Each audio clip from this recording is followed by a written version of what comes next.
Assalamualaikum warahmatullahi wabarakatuh. Waalaikumsalam warahmatullahi wabarakatuh. Kenalkan nama saya Abdul Qadir. Saya pemula di sini, Pak. Baru pertama ini. Ya, Pak.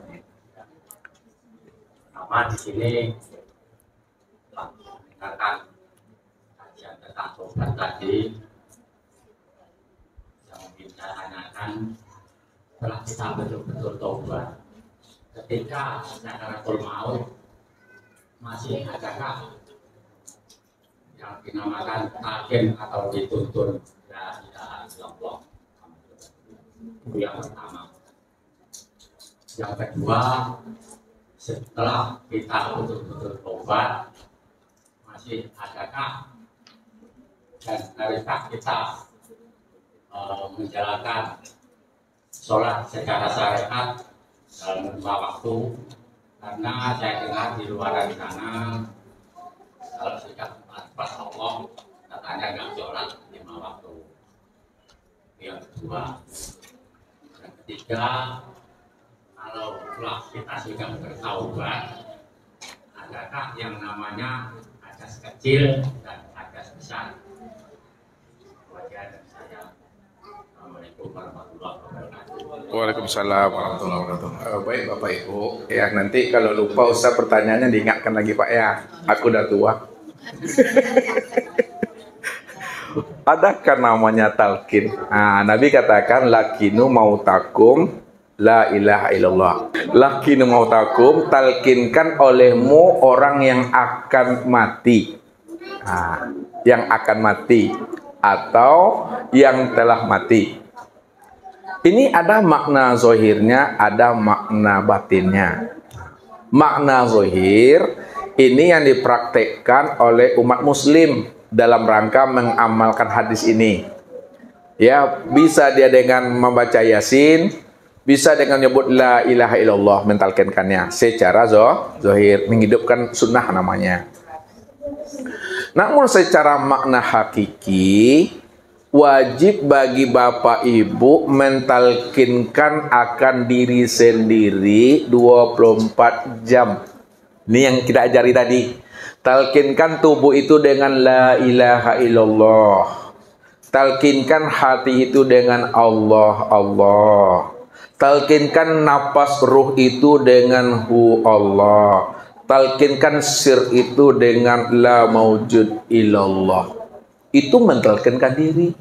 Jadi hidup kita ini jangan menjadi beban bagi orang lain. Jadi sebelum orang lain mentalkinkan kita dalam rangka menghidupkan sunnah-sunnah Rasul sebagai wujud rahmatan lil alamin, maka kita wajib mentalkinkan akan diri sendiri sebelum mati. Tadi kita sebelum mengaji kita mentalkinkan diri itu la ilaha illallah Allahu. Jadi 24 jam. Mentalkinkan diri itu 24 jam. Nah, bisa nggak Bapak Ibu mentalkinkan diri itu 24 jam? Nah, bagaimana cara mentalkinkan diri 24 jam? Yang mananya yang dipakai? Yang dipakai itu la ilaha illallah, Allah Allah, hu Allah atau hu Bapak Ibu? Hu yang dipakai. Hu itu maksudnya sadari bahwa diri inilah nyatanya diri Allah itu. Nah, hu makna syariatnya dia. Dia siapa? Dianya Allah. Namun makna hakiki daripada hu itu aku. Aku Allah. Jadi kalau isi napas kan hu Allah tuh. Maknanya aku Allah. Kalau di hu Allah aja tuh. Punya aku aja lagi itu. Nggak ada siapa-siapa lagi. Aku dia Allah. Inilah di dalam Al-Quran dijelaskan la huwa illa huwa. La anta illa anta. Ini Al-Quran nih. La ana illa ana. Nah, kita terjemahkan dulu satu. La anta illa anta. Tidak ada engkau kecuali engkau. Bapak siapa namanya tadi, Pak? Abdul Qadir. Tidak ada engkaunya Bapak Abdul Qadir, yang adanya engkaunya Allah. Betul. Maksudnya, kalau ustadz, kalaulah istri, kalaulah anak sahabat Bapak Abdul Qadir menyebut Pak Abdul Qadir, engkaunya Abdul Qadir, 75, 80, habis itu meninggal lagi Pak. Ketika Bapak meninggal umur 80, anggap, kalau tidak 90, ada nak engkaunya Abdul Qadir lagi tuh? Karena ada meninggal. Kalau sudah meninggal, engkaunya siapa yang ada? Engkaunya Allah. Itu maksudnya tidak ada engkaunya Abdul Qadir, yang ada engkaunya Allah. Itu mana kiki. La huwa illa huwa. Tidak ada dianya Abdul Qadir, yang ada dianya Allah. Nah, Bapak Abdul Qadir meninggal lagi umur 90 tahun. Adakah lagi Pak Abdul Qadir dianya Abdul Qadir? Tidak ada. Yang ada dianya siapa? Yang dianya Allah. Lalu la ana ila ana, tidak ada aku kecuali aku.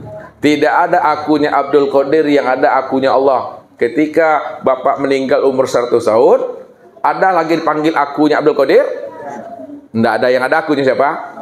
Yang akunya Allah. Itulah maksudnya bahwa mentalkinkan diri kita itu betul-betul sadari sesadar-sadarnya bahwa engkaunya aku, akunya aku, dianya aku, itu tidak ada. Yang adanya engkaunya Allah, akunya Allah, dianya Allah. Engkaunya Allah, dianya Allah, akunya Allah, nyatalah pada insan. Allah tuh yang mengatakan insan itu aku. Nah, kalau Allah yang mengatakan dan menjelaskan yang insan itu aku, adakah makhluk yang bisa protes kepada Allah? Ya, insan itu aku, kata Allah. Disitulah letaknya Allah itu bersifat jais. Jais apa artinya? Hah? Apa artinya jais, Pak? Harus. Makna harus. Boleh jadi, ya, aku sebut diriku manusia. Boleh jadi aku sebut diriku Adam, hewan, tumbuh-tumbuhan, alam. Itu terserah aku. Karena aku cuma yang ada. Itu bersifat harus. Mau aku sebut namaku gini, terserah aku. Karena aku Tuhan. Itu jais. Jadi Allah yang mengatakan bahwa dirinya itu insan. Wallahu nafsiyun wa ana nafsu wujudahu. Allah itu diriku, dan diriku itu adalah wujudnya Allah. Insan itu aku itu yang insan. Tidak ada yang protes. Kalau Allah yang mengatakan dirinya insan. Tapi kalau insan mengatakan, kalau Bapak Ibu mengatakan diri Bapak Ibu Tuhan, hatimu aja julu-julu begitu. Maksudnya begini Pak Abdul Qadir. Kalau Bapak mengatakan diri Bapak Allah, nanti terima jatah di akhirat tuh, ya. Neraka tempatnya. Jadi tidak boleh. Tidak boleh kita ngaku-ngaku Tuhan. Tak boleh kita ingin jadi Tuhan. Tak boleh merampok hak Tuhan. Jadi mentalkinkan diri itu wajib, ya, setiap waktu dan setiap saatnya. Jangan sampai orang yang mentalkinkan kita pada saat kita tidak sadar lagi dengan diri. Aduh. Jadi kita wajib tuh Pak, setiap saat, setiap waktunya. Kalau kita sudah bisa mentalkinkan diri setiap saat, setiap waktunya, 24 jam, itu buktinya diri Bapak Ibu sudah dikatakan diri yang berkulima. Diri yang berkulima itu diri yang telah mengenal akan rahasia dirinya, yaitu Allah dan Muhammad sempurna pada insan. Itulah makna la ilaha illallah. Mana yang la ilaha illallah itu? La ilaha illallah orangnya Muhammad Rasulullah. Itu dia tuh. Allah itu batin, rupa roh. Muhammad itu zohir, rupa tubuh. Maka Allah dan Muhammad inilah yang disebut namanya Ahmad. Tuh dia. Jadi setiap nama ada orangnya. Disebut ibu-ibu, Bapak Abdul Qadir, ibu-ibu. Yang mana orang Bapak Ibu? Yang ini, yang ganteng nih, yang ganteng lagi ini, atau yang sempurna ganteng itu? Yang mana? Berarti ibu-ibu tahu dengan orang yang punya nama. Yang payahnya nama kenal, diri yang punya nama tak kenal. Ini pernah dulu terjadi pada masa Ustadz ngaji dulu. Dijelek-jelekkannya kawan tuh Bapak Ibu, dia di pemerintahan, ya. Padahal yang dijelek-jelekkan itu ada di samping ustadz. Dia di situ, ustadz sini, kau di sini. Ya kan, dijelek-jelekannya. Padahal yang dijelekkan ada samping ustadz. Datu apa kata ustadz? Pak, nama yang bapak sebut itu bapak tahu enggak orangnya? Enggak, ustadz ini kena dosa. Kurangnya pak. Merangkak bapak ibu minta maaf. Untung ada pemangnya pak tuh. Kalau pemangnya pak keciangnya. Nah, keluar sampai nanti tarik tinggal tuh. Jadi kalau kita sebut nama, mesti kenal kita orangnya. Disebut HP, ini orangnya kan pak. Disebut namanya Kopiah, ini orangnya pak. Disebut Blangkon, mana orangnya pak? Tuh. Mesti jelas al-ismu wal musamma wahid. Itu yang pertama. Yang kedua lagi ya. Ini gak panjang nih. Yang kedua, apakah orang yang sudah makrifat tidak lagi sholat? Gitu ya. Lihat. Ya, Allah katakan dalam surah Ali Imran. Kita beneran ayat dulu. Kul in kuntum tuhibbunallaha fattabi'uni yuhibbukumullahu wa yaghfir lakum dzunubakum. Siapa yang betul-betul cinta kepada Allah, fattabi'uni, maka ikuti aku. Aku tuh siapa tuh? Muhammad tuh. Karena Al-Qur'an tuh khitabnya, pembicaraannya kepada Muhammad. Kenapa Al-Quran itu pembicaraannya kepada Muhammad? Karena Al-Quran itu adalah mukjizat terbesar bagi Muhammad. Siapa yang betul-betul cinta kepada Allah, maka ikuti aku, kata Rasulullah. Karena Nabi itulah contoh uswatun hasanah dalam urusan dunia dan dalam urusan akhirat. Nah, contoh aku, hablum minan nasnya wa hablum minallahnya. Siapa yang telah cinta kepada aku, dia mengikuti sunnahku, wa yaghfir lakum. Nah, itu yuhibbukumullah. Allah pasti mencintaikan dirimu. Jadi mencintai Rasul sudah sama kita mencintai Allah. Siapa yang sudah mencintai Allah, maka Allah mencintai akan dirinya. Siapa yang dicintai Allah, wa yaghfir lakum, jangan risau dengan dosa-dosamu. Allah akan gugurkan dosa-dosamu itu kalau kamu sudah dicintai oleh Allah. Jadi bagaimana memahaminya orang yang makrifat itu? Contoh kesempurnaan makrifat itu kepada Rasulullah. Contoh makrifat itu kepada Rasulullah. Semakin sempurna makrifat seseorang, semakin sempurna syariatnya. Kurang sempurna makrifat seseorang, kurang sempurna syariatnya. Tidak bermakrifat seseorang, tak ada syariatnya. Jadi kunci makrifat itu letaknya di syariat. Contohnya kepada Rasulullah, karena Rasulullah lah yang mencontohkan bagaimana cara mengenal Allah, bagaimana cara beriman kepada Allah, bagaimana cara beribadah kepada Allah, dan bagaimana cara beradab dengan Allah tadi itu. Yang pertama. Yang kedua, orang yang sudah makrifat kepada Allah, Bapak Ibu, tetap wajib sholat. Namun walaupun kita wajib sholat, namun jangan kita merasa diri kita yang sholat.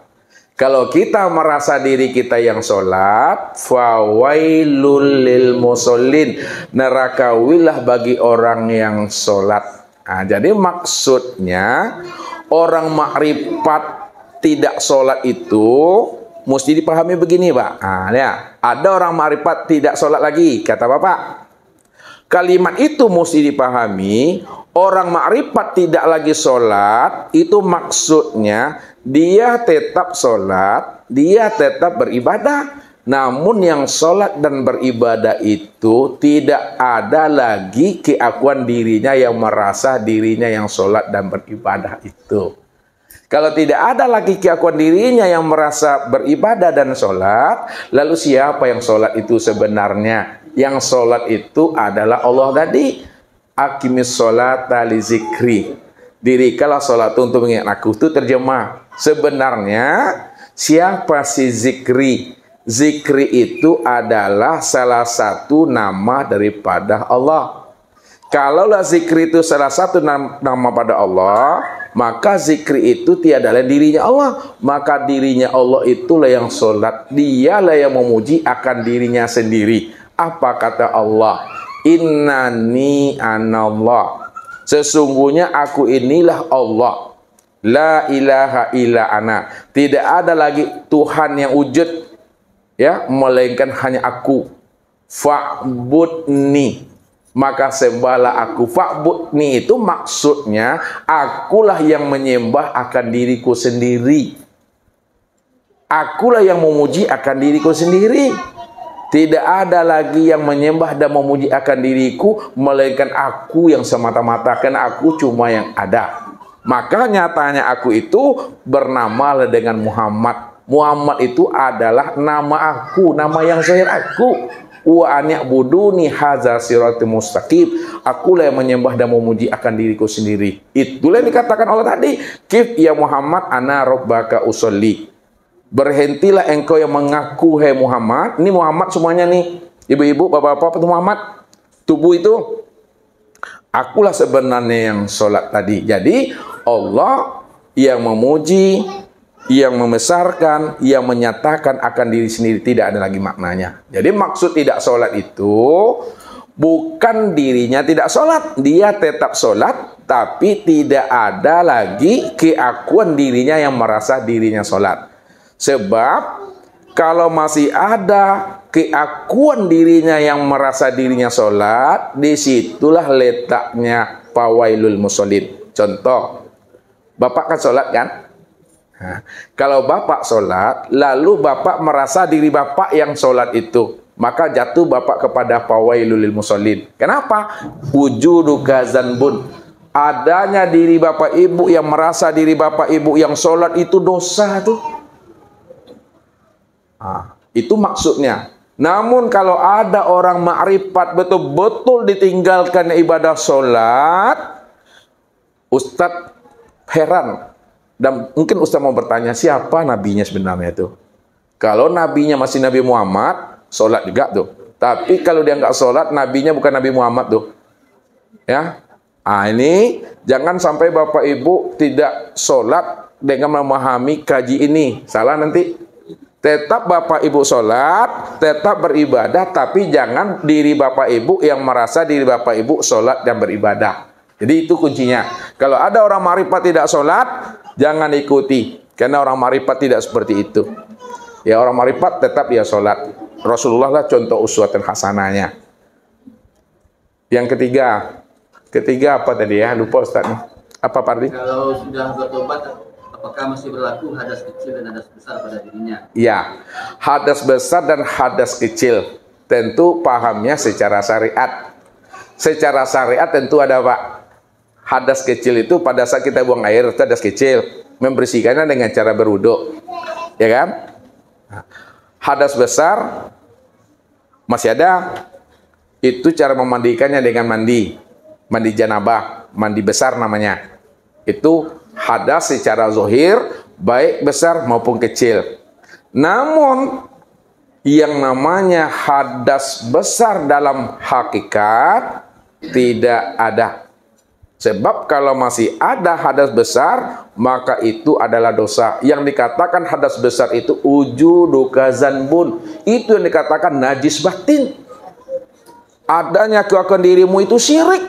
Yang syirik itu innamal musyrikuna najasun. Siapa yang berbuat syirik, menyandingkan aku dengan sesuatu, dia tidak lagi mengesahkan zatku, sifatku, asmaku, af'al aku, maka dirinya najis. Kalau dirinya najis, maka tidak bisa dibersihkan dengan 7 samudra. 7 air laut, 7 samudra, tak bisa dibersihkan najis batin itu dengan 7 lautan, Bapak Ibu. Jadi cara membersihkan najis batin itu dengan jalan bertauhid. Esahkan zatnya, sifatnya, asma dan af'alnya. Ketika kita sudah mengesahkan zat, sifat, asma dan af'alnya, ketika itu diri kita itu sudah bersih. Karena yang dikatakan diri yang bersih tadi tidak lagi terlihat akan dirinya. Itulah makna ikhlas tuh. Nah, jadi Bapak Ibu tahu namanya surat ikhlas kan? Bunyinya apa? Coba baca Allah.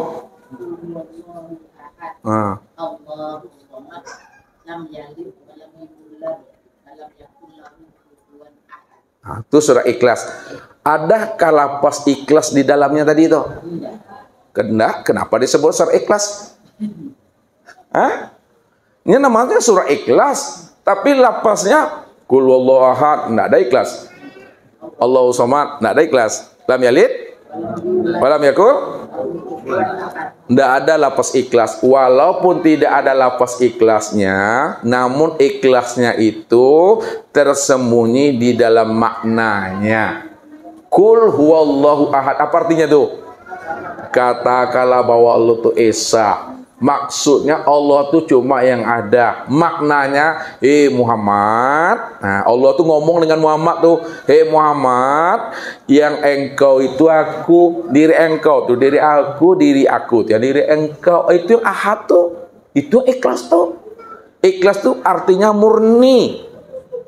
Murni itu tidak ada unsur yang lain, tidak ada wujud yang lain. Kalau tidak ada unsur yang lain, wujud yang lain, maka wujud Allah lah yang murni, yang ikhlas, yang semata-mata itu cuma Allah.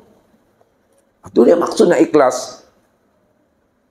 Makanya secara ma'rifat, orang ma'rifat yang betul-betul ma'rifat, bukan pengakuan ma'rifat, bukan pengakuan dirinya mengatakan ma'rifat, betul-betul tidak ada lagi najis bagi dirinya, najis batin atau hadas besar. Sebab kalau masih ada pengakuan dirinya, wujud dirinya itu masih ada hadas besarnya itu najis batin tuh, Pak. Namun kata kuncinya, lihat kata kunci lagi maminya.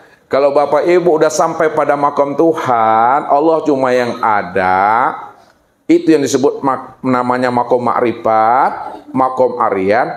Jangan Bapak Ibu merasa-rasa, mengaku-ngaku, aku udah duduk pada makom Tuhan. Nah, itu tergelincir nanti.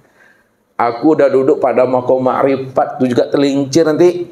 Aku udah duduk pada makom aryan, itu udah tergelincir. Jadi orang ma'rifat tidak ada lagi pengakuan dirinya ma'rifat. Kalau ada masih menyenter dia ke dalam diri, maka diri itulah yang menjadi batu licin bagi dirinya, hijab bagi dirinya. Kenapa? Karena dia masih bisa memandang kepada dirinya. Nah, ketika dia menikmati pada dirinya, aku udah ma'rifat atau belum? Padahal dirinya nggak ada. Kok mengaku pula dirinya tuh ma'rifat, lalu disenternya ke dalam dirinya. Makanya orang duduk ma'rifat, tidak ada lagi pengakuan ma'rifat. Ma'rifatnya lepas, hakikatnya lepas, torikatnya lepas, syariatnya lepas.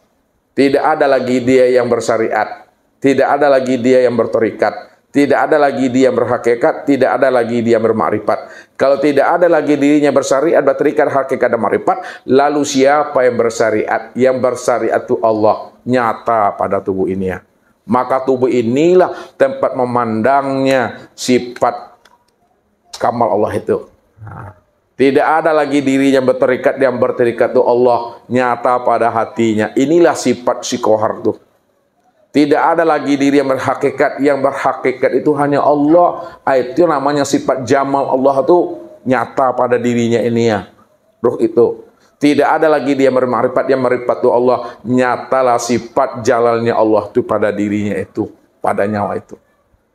Jadi Allah yang bermakrifat, Allah yang berhakikat, Allah yang berterikat, Allah yang bersyariat. Tidak ada di kita. Namun kalau udah paham kita Allahnya yang bermakrifat, bertorikat, berhakikat, dan bersyariat, kata-kata itu dihilangkan. Tidak boleh disebut man arafallah kala lisanahu. Siapa di antara Bapak Ibu yang Bapak Ibu sudah mengenal memang Allah cuma yang bermakrifat, bersyariat, berhakikat itu, hilangkanlah kalam itu yang mengatakan, diam saja. Walaupun diam, Bapak Ibu kan tidak paham, kan dia juga itu kan. Walaupun Bapak Ibu diam tidak disebut mik, kan mik juga nih tuh. Walaupun kita nak nyebut Allah bermakrifat, Allah bersyariat, diam aja lah kita. Memang dia juga itu gitu. Tidak perlu disebut-sebut. Sebab apa? Man arafallah fa wallah. Siapa yang telah kenal Allah, maka dialah yang Allah itu. Tidak ada siapa-siapa lagi. Itu Pak. Ada lagi yang ketiga tadi apa? Ada? Udah Pak Abdul Qadir? Kalau belum, sebut lagi. Hah? Iya, sampaikan Pak. Gini, ketika Allah itu menguasai di dalam diri dan di luar diri, dan ada di setiap wujud. Ketika saya bercocok tanam, tanaman saya ini diserang ular dan pokoknya yang merusak tanaman lah. Nah, di situ saya bingung, apakah ini yang mau saya racun atau tidak. Kalau saya racun ini adalah bujuk, kalau enggak ini tanaman saya rusak. Itu aja kalau penjelasan. Oh iya. Memandangnya, lihat ketika Bapak Ibu udah sampai kepada makom makrifat tadi, jangan sekali-kali dibunuh syariat. Jangan sekali-kali dimatikan syariatnya. Bapak Ibu kan sudah makrifat tuh. Allah hanya berbuat, Allah hanya berlaku, Allah hanya berkehendak, baik pada diri maupun di luar diri. Baik wujud manusianya, baik wujud tokeknya, baik wujud hamanya, werengnya dan sebagainya. Namun syariat tak boleh kita bunuh, tak boleh dimatikan. Makanya Nabi itulah contoh dan uswatun hasanah, cara bermakrifat dan cara bersyariat. Contohnya kata Rasulullah, ya, kalau ada namanya binatang yang berbisa masuk di rumah, ini syariat aja dulu. Ular kan namanya, kalajengking kan namanya, kata Ustadz kepesan namanya Pak. Ya, itu ya kalau dalam rumah, kalau dikhawatirkan anak takut, istri takut, ya itu perlu dibunuh dia. Ya, bahkan dalam satu hadis kalau ada ular di rumah atau lipan di rumah 3 hari, 2 hari, seminggu, itu iblis dan setan itu. Ini kata hadis. Ya, jadi secara syariat hal-hal yang berbisa yang memberi mudarat kepada diri, kepada anak itu boleh dibunuh. Kalau dalam rumah, kalau tidak dalam rumah jangan dibunuh. Itu secara ilmu syariatnya. Baik itu yang Bapak bilang tadi, tikus kan namanya, hama kan namanya, itu kalau merusak tanaman kita, padi kita, boleh dimusnahkan itu. Situ letaknya kita rahmatan bil alamin dan rahmatan lil alamin bagi mereka. Baik itu manusianya, anak, istri dan sebagainya. Baik petaninya, banyak semuanya jadi rahmat tuh. Karena satu butir nasi yang kita makan tuh banyak terlibat dalam, makanya kita baca doa Allahumma barik, barik lana fima, pakai na tuh Allahumma barik lana ya Allah, berkati ya Allah apa yang aku makan, fima rozaqlana, rezeki yang kau berikan kepada kami ya Allah. Kok pakai na di situ? Nah itu, ini sedikit membahas sedikit Pak ya. Kita menanam, kita mau makan tuh, terlibat di situ Pak petaninya tuh, yang menanam hijau tuh. Ada di situ kerbaunya, ada itu pedatinya, habis itu ada pekerjanya. Kemudian diantar ke pasar lagi, habis di pasar dijual lagi, ya sama orang lain. Baru kita beli sampai di rumah dimasak. Satu butir nasi yang kita makan itu sudah berapa banyak pekerja yang terlibat di dalamnya tuh. Mulai dari menanam tuh, sampai diantar ke pasar, sampai orang pasar menjual, baru kita beli, baru kita beri anak, istri, suami makan itu. Satu butir nasi banyak terlibat. Makanya kita bersyukur di situ, Allahumma barik lana fima rozaqtana. Itu secara syariatnya, makanya disempurnakan. Namun makna secara hakikat Pak, ya, adakah hak Bapak Ibu, adakah hak Bapak Ibu membunuh namanya makhluk kalau Bapak Ibu paham bahwa makhluk itu adalah kezohidan dan kenyataan aku. Casingnya berbeda.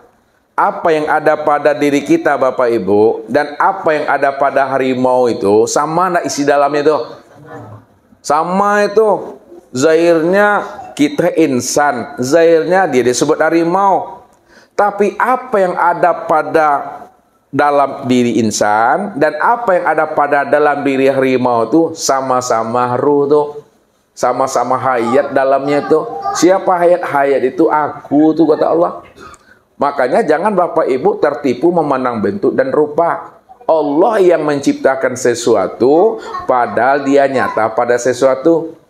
Kalau Allah yang menciptakan sesuatu dan dia nyata pada sesuatu, maka yang menciptakan sesuatu itu yang jadi sesuatu. Kalau yang menciptakan itu jadi sesuatu, maka sesuatu itu aku kata Allah. Kan aku bersifat jaiz tadi.